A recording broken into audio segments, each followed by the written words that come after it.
Na mtazamaji hujambo na karibu. Jina langu ni Sam Amani, mwenzangu kwa lugha ishara ni Angel Lois. Na Wakenya wanaendelea kuhangaika na gharama ya juu ya maisha inayochochewa na kupanda kwa bei za mafuta, huku serikali na baadhi ya wadau katika sekta matatu wakituhumiwa kutumia hali hiyo kama sehemu ya mazungumzo na mikakati ya kisiasa. Sekta ya uchukuzi wa umma sasa ikionekana kugawanyika katika makundi mawili: wale wanaunga mkono mazungumzo na serikali na wale ambao wanaodai kutengwa katika mchakato wa maamuzi hayo. Sasa KTN imepata taarifa za kina kuhusu jinsi mgomo huo ulivyopangwa, ulivyoendeshwa na hatimaye kusitishwa ghafla. Haman Kamariki anaripoti zaidi. Kulingana na taarifa kutoka kwa washikadau na viongozi wa sekta ya uchukuzi wa umma, takriban viongozi 16 walikutana Jumapili jioni katika mkutano uliofanyika katika hoteli moja jijini Nairobi. Katika mkutano huo walikubaliana kutangaza rasmi mgomo wa matatu na wahudumu wa sekta hiyo kote nchini kama njia moja ya kushinikiza serikali kupunguza bei ya mafuta, hususan dizeli, kwa zaidi ya shilingi 46.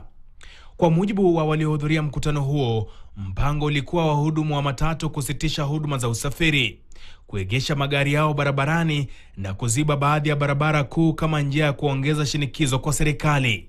Hata hivyo, wakiwa katika mkutano huo, mambo yalianza kubadilika.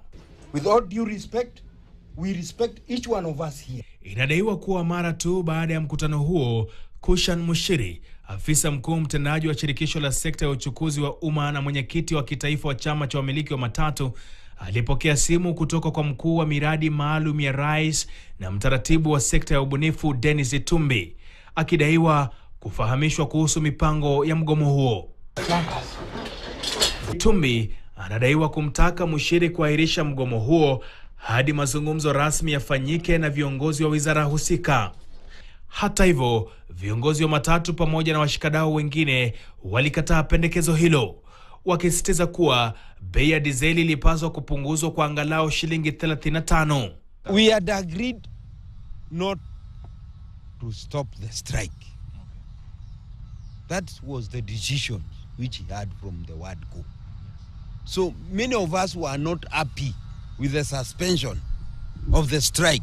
Baadaye Jumanne, mkutano mwingine ulifanyika katika jumba la Harambee, ukihusisha viongozi wachache walioteuliwa kutoka upande mmoja wa washikadau. The goodwill that I had, and I met the guy whom I had talked to the previous day, CS Wandai, together with Sakaja and whatever. I was like, wow. So I went and greeted them.